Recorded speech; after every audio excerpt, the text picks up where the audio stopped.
सुदामा श्री कृष्ण के बचपन के परम मित्र थे। सिर्फ मित्र नहीं बल्कि निस्वार्थ प्रेम, सच्ची मित्रता और त्याग का जीवंत उदाहरण। सुदामा और श्री कृष्ण दोनों ने गुरुकुल में संदीपनी ऋषि के आश्रम में साथ साथ शिक्षा पाई थी। कृष्ण राजमहल के थे और सुदामा अत्यंत गरीब ब्राह्मण, लेकिन गुरुकुल में धन गरीबी का कोई भेद नहीं था। दोनों समान थे, दोनों मित्र थे। समय बीत गया, कृष्ण द्वारकाधीश बन गए और सुदामा जीवन की कठिनाइयों में फंस गए। घर में खाने तक को नहीं था। पत्नी ने कहा, तुम्हारे मित्र तो स्वयं श्री कृष्ण हैं, उनसे मिलने जाओ। सुदामा को संकोच था। वे सहायता मांगने नहीं, सिर्फ मित्र से मिलने गए। उपहार में कुछ भी नहीं था, बस थोड़े से चिवड़े पोहा। द्वारका पहुँचे, जर्जर वस्त्र, नंगे पैर, झुकी आंखें। लेकिन जैसे ही कृष्ण ने सुदामा को देखा, राजा नहीं रहे, भगवान नहीं रहे, बाल सखा बन गए। कृष्ण ने स्वयं सुदामा के पैर धोए, उन्हें अपने आसन पर बिठाया। उनका लाया हुआ साधारण सा चिवड़ा बड़े प्रेम से खाया और कहा, मित्र, आज तुमने मुझे अमृत खिला दिया। सुदामा कुछ मांग ही नहीं पाए, लौट आए खाली हाथ। लेकिन जब घर पहुंचे तो कुटिया महल बन चुकी थी, दरिद्रता समृद्धि में बदल चुकी थी।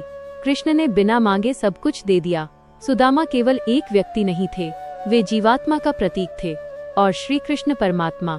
जब जीव अहंकार छोड़कर खाली हाथ, झुके मन से परमात्मा के द्वार पर जाता है, तो परमात्मा उससे पूछते नहीं, क्या लाए हो? वे पूछते हैं, कितना प्रेम लाए हो? सुदामा जब द्वारका पहुंचे तो उन्होंने अपने मन में एक भी बार यह नहीं सोचा कि कृष्ण अब राजा हैं, शायद मुझे पहचाने नहीं। उनके मन में केवल एक भाव था, मित्र आज भी मेरा वही है। यही भाव श्री कृष्ण को सबसे प्रिय था। जब कृष्ण सुदामा के पैर धोते हैं तो वह दृश्य केवल मित्रता नहीं, यह सिखाता है कि ईश्वर भी प्रेम के आगे झुक जाते हैं। जिस संसार में मनुष्य मनुष्य को नहीं पहचानता, वहाँ भगवान एक गरीब मित्र के चरण धोते हैं। कृष्ण का सुदामा के चिवड़े खाना बहुत बड़ा संकेत है। वो कहते हैं, मुझे महलों का भोजन नहीं, मुझे उस हाथ का प्रेम चाहिए जो देने में कांपता है। सुदामा का चिवड़ा दरअसल त्याग था, विश्वास था, समर्पण था। और सबसे गहरी बात, कृष्ण ने सुदामा से कभी ये नहीं कहा कि मैं तुम्हें यह दे रहा हूँ। उन्होंने उसे महसूस भी नहीं होने दिया कि कोई कृपा हुई है, क्योंकि सच्चा प्रेम एहसान नहीं जताता। जब सुदामा की कुटिया महल बनी तो वो केवल धन नहीं था, वो सुदामा के धैर्य, तप और विश्वास का फल था। कृष्ण ने उन्हें ये नहीं सिखाया कि मुझसे मांगो, बल्कि ये सिखाया कि मुझ पर भरोसा रखो। सुदामा जब द्वारका जाने के लिए निकले तो रास्ता लंबा था, पैरों में छाले थे, शरीर थका था, लेकिन मन में एक भी शिकायत नहीं थी, क्योंकि जो व्यक्ति जीवन को सेवा मान लेता है, उसे रास्ते की कठिनाई बोझ नहीं लगती। सुदामा के मन में एक डर था, कृष्ण कहीं मुझसे ये न पूछ लें कि तुम इतने वर्षों तक मिलने क्यों नहीं आए। पर कृष्ण ने ऐसा कुछ नहीं पूछा। उन्होंने अतीत नहीं खोला, क्योंकि जो प्रेम सच्चा होता है वो हिसाब नहीं रखता। जब कृष्ण सुदामा को अपने महल में ले जाते हैं तो सुदामा चारों ओर वैभव देखते हैं, सोना, रत्न, सेवक, शंखनाद, पर उनके मन में ईर्ष्या नहीं आती। वे सोचते हैं, मेरा मित्र समृद्ध है, यही मेरा सौभाग्य है। यही सुदामा की महानता थी। वे स्वयं दुखी थे, फिर भी किसी और की समृद्धि से जलते नहीं थे। कृष्ण सुदामा से पूछते हैं, मित्र, गुरुकुल के दिन याद हैं? और दोनों हंसते हैं। उस हंसी में बचपन था, उस हंसी में निष्कलंक प्रेम था। वो क्षण बताता है, ईश्वर के सामने हमारी हैसियत नहीं, हमारी सच्चाई चलती है। सुदामा की सबसे बड़ी परीक्षा वहाँ नहीं थी, उनकी परीक्षा तब थी जब वे बिना कुछ पाए वापस लौट रहे थे। वे मन ही मन बोले, आज मित्र को देख लिया, यही बहुत।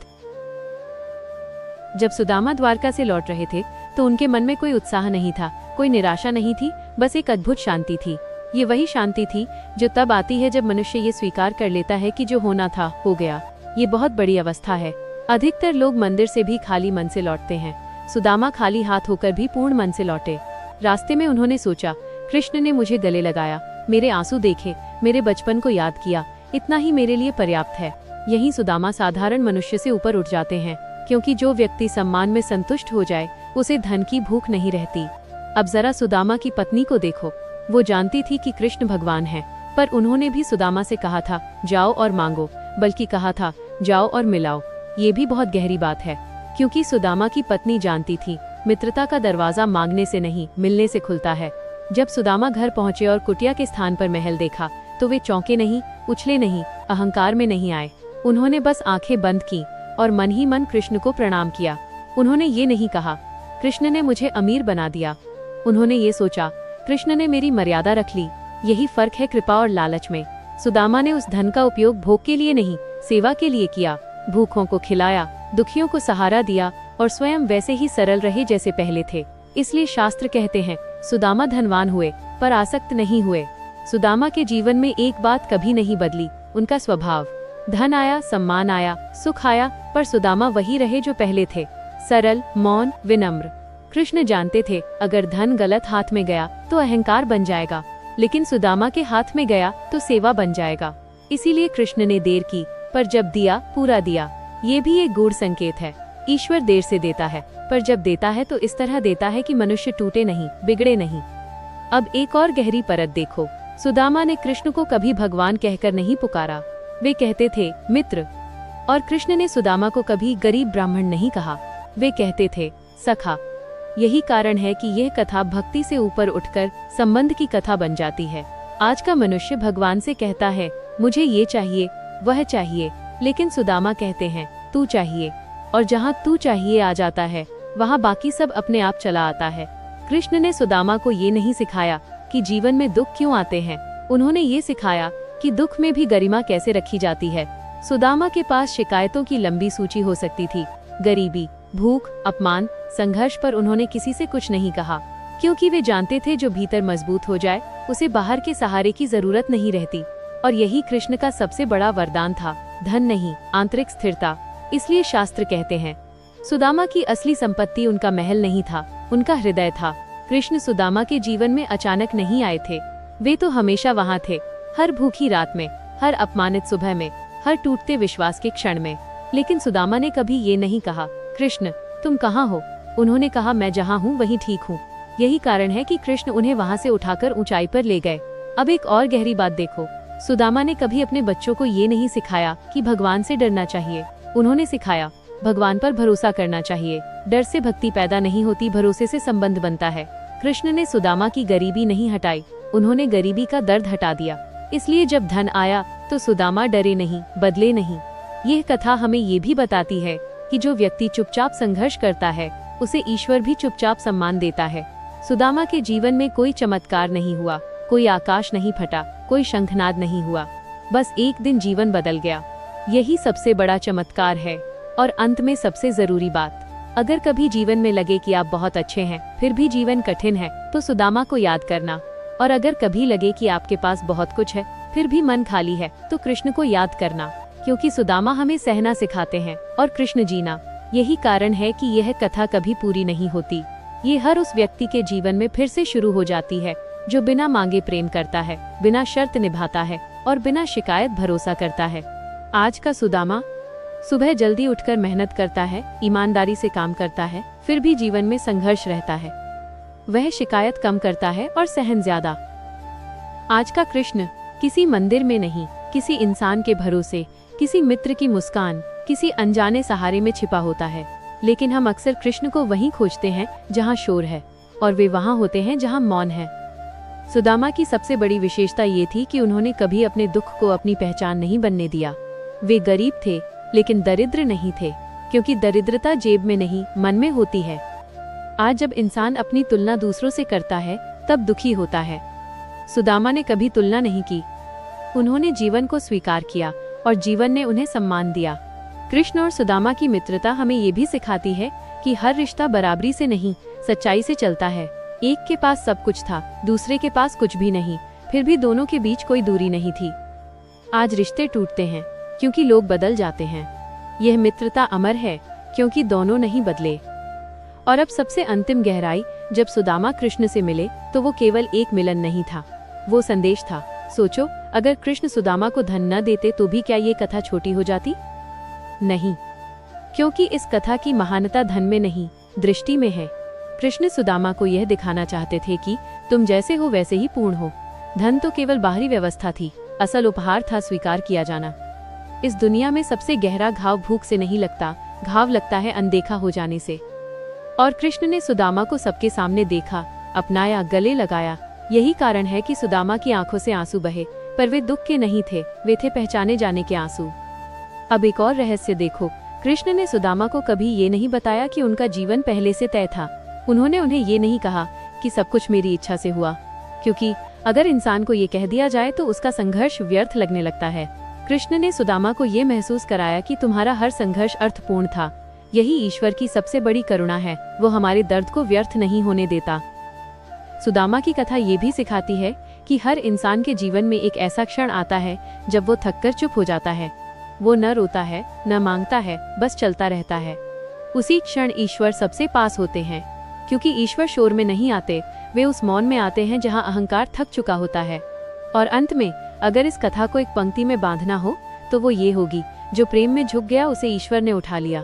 सुदामा झुके, कृष्ण ने उठा लिया, बिना घोषणा, बिना शोर, बिना शर्त। इसीलिए यह कथा हर युग में जीवित रहती है, क्योंकि हर युग में कोई न कोई सुदामा होता है जो चुपचाप निभाता है, और हर युग में कोई न कोई कृष्ण भी होता है जो चुपचाप सब देख रहा होता है। सुदामा हमें ये भी सिखाते हैं कि सबसे बड़ा अभाव धन का नहीं होता, साथ का होता है, और सबसे बड़ा सौभाग्य धन नहीं, समझे जाने का अनुभव होता है। कृष्ण ने सुदामा को अकेलेपन से निकाला। भीड़ तो सुदामा के जीवन में पहले भी थी, गांव, समाज, लोग, पर कोई उन्हें देख नहीं रहा था। कृष्ण ने उन्हें देखा, बस यहीं से सब बदल गया। इसलिए कहा जाता है, जब कोई आपको सच में देख ले तो आपका जीवन पहले जैसा नहीं रह सकता। अब एक और गहरी परत समझो। सुदामा ने कभी ये नहीं पूछा कि मेरे साथ ही इतना क्यों, क्योंकि जिसने जीवन को प्रश्न नहीं, यात्रा मान लिया, उसे उत्तर की जरूरत नहीं रहती। कृष्ण भी उत्तर नहीं देते, वे साथ देते हैं, और कभी कभी साथ ही सबसे बड़ा उत्तर होता है। आज का मनुष्य हर दर्द का कारण जानना चाहता है। सुदामा ने कारण नहीं मांगा, उन्होंने अर्थ खोजा, और अर्थ मिलते ही दर्द छोटा हो गया। कृष्ण ने सुदामा को अमीर नहीं बनाया, उन्होंने उन्हें डर से मुक्त किया। डर से कि कल क्या होगा, डर से कि लोग क्या कहेंगे, डर से कि मैं कम हूँ।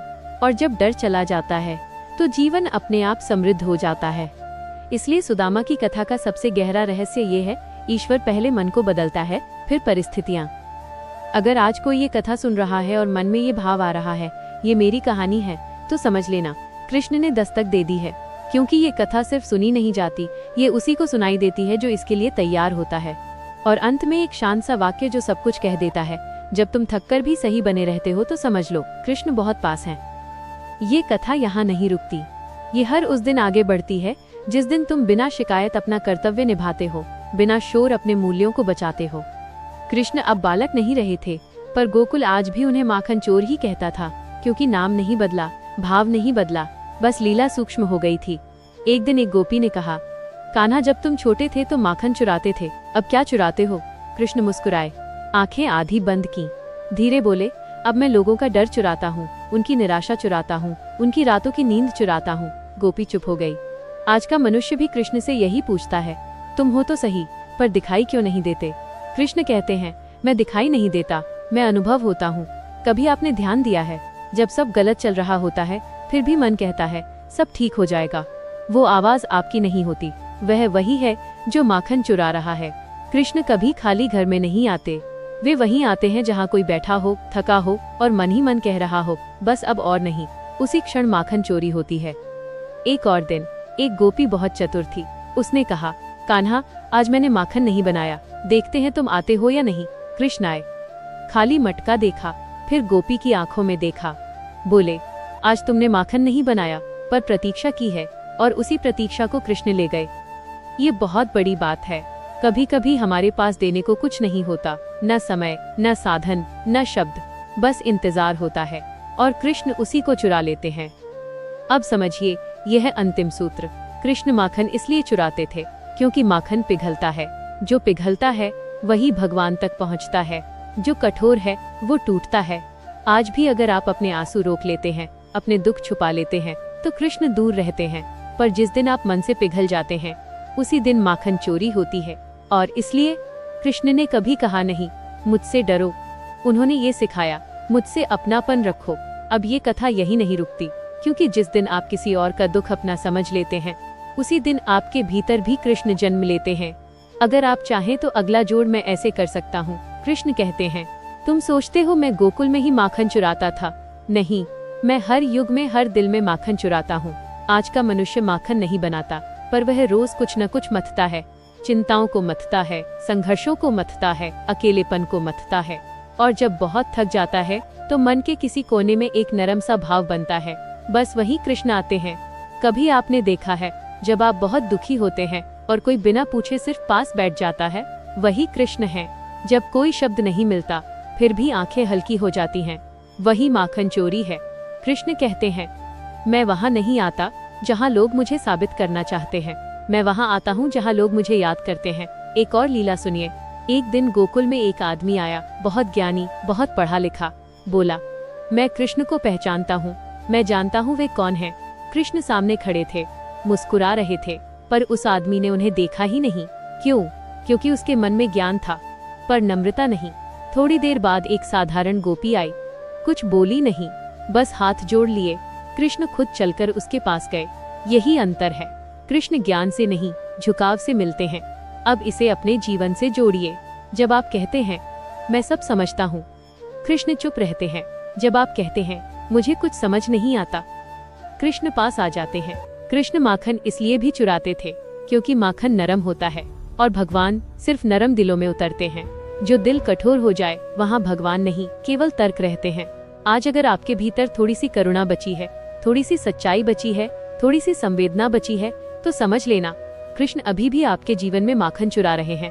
और अब सबसे आखिरी, सबसे गहरी बात, कृष्ण ने माखन चोरी इसलिए नहीं की कि उन्हें माखन चाहिए था। उन्होंने चोरी की ताकि मनुष्य ये सीख सके, जो सबसे मूल्यवान है वो तिजोरी में नहीं रखा जाता। प्रेम, भरोसा, अपनापन, ये सब खुले रखे जाते हैं। कृष्ण आज भी ताला लगे दिलों में नहीं जाते। वे वहाँ जाते हैं जहाँ कोई कहता है सब ले लो, बस साथ मत छोड़ना। सुदामा के जीवन में एक बात और थी जिसे अक्सर लोग भूल जाते हैं, उनका मौन। वे बहुत बोलते नहीं थे क्योंकि उन्होंने सीख लिया था कि कुछ रिश्ते शब्दों से नहीं, उपस्थिति से निभते हैं। जब सुदामा कृष्ण के सामने बैठे थे तो वे अपनी गरीबी नहीं बता रहे थे, अपना दुख नहीं सुना रहे थे, वे बस बैठे थे और कृष्ण समझ रहे थे। यही सच्चा संबंध होता है, जहाँ कहना ना पड़े और सुन लिया जाए। आज का इंसान सबको सब कुछ समझाना चाहता है, अपना दर्द, अपनी मजबूरी, अपनी सच्चाई। लेकिन सुदामा जानते थे जो सच में अपना होता है उसे समझाने की जरूरत नहीं होती। कृष्ण ने भी यही दिखाया। उन्होंने सुदामा से पूछा नहीं तुम्हें क्या चाहिए, क्योंकि मित्रता में यह प्रश्न सबसे छोटा और सबसे भारी होता है। कृष्ण ने उत्तर दिया उस प्रश्न का जो सुदामा ने पूछा ही नहीं। यहीं से यह कथा भक्ति से आगे बढ़कर विश्वास की पराकाष्ठा बन जाती है। अब सोचो, अगर सुदामा के मन में थोड़ा सा भी लालच होता तो क्या ये कृपा टिक पाती? नहीं, क्योंकि कृपा वहीं टिकती है जहाँ मन हल्का हो। इसलिए जब सुदामा समृद्ध हुए तो उनका झुकना कम नहीं हुआ। उन्होंने कभी ये नहीं कहा अब मेरा समय आ गया, उन्होंने कहा अब मेरी जिम्मेदारी बढ़ गई। यही असली धन है जो आपको बड़ा नहीं बनाता। जब आप